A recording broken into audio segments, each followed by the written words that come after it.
Hello mga lods. So may nagtatanong sa akin kung ano raw yung gamit kong pang-chop sa saging. Actually, sa mga hindi nakakaalam, yung saging kasi is yung puno ng saging is yung hinahalo ko sa aking mga patuka.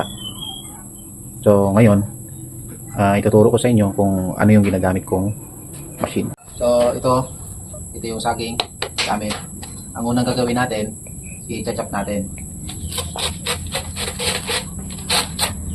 I-chop natin ng ganito kasi dahil ito lang yung kaya ng machine natin.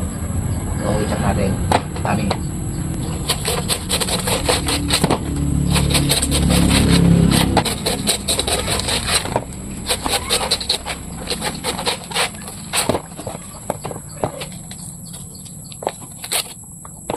So ayan, nakachop na tayo.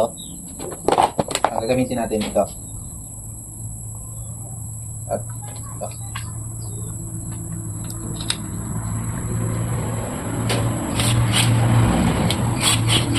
So, yan.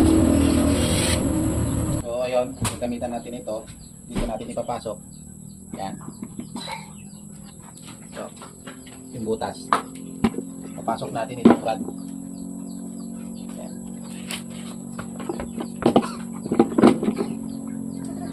Yan. Kita?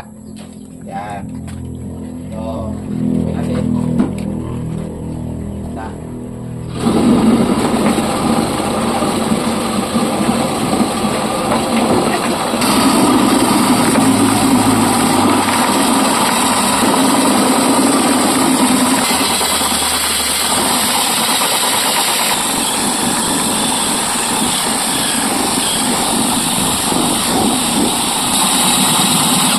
So, ayan guys. Ito, titingnan naman.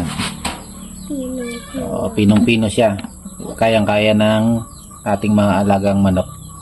Kayang-kaya. Pwede na natin yung haluan ng feeds. Yung pinino natin, pwede natin ipakain sa ating mga alaga. So,